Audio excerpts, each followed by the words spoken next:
એલા ભાઈ શું થયું? એલા ભાઈ ભટકાણો. તો ઓછો દારૂ પીતા હોય તો?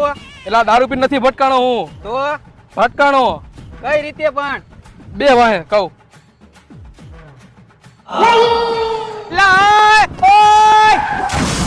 ભાઈ આવી રીતે હું ભટકાણો. એલા શું થયું તમને બેયને? ભટકાણા ભાઈ અમે બે. કેવી રીતે ભટકાણા? તમે બે પાછળ બેસી જાવ અને હું ગાડી હાકી લઉં, પછી હું તમને કહું કે કઈ રીતે ભટકાણા. અમે આવી રીતે ભટકાણા હતા ભાઈ. આ લ્યો ચા ભાઈ. શું થયું? અમે બધાય ભટકાણા. ક્યાં ભટકાણા? કેવી રીતે ભટકાણા? કેમ ભટકાણા? તો હાલ મારા ભેગો હવે તને હું કહું કે અમે બધા કેવી રીતે ભટકાણા. તો અમે બધા આવી રીતે ભટકાણા મારા કલેજા.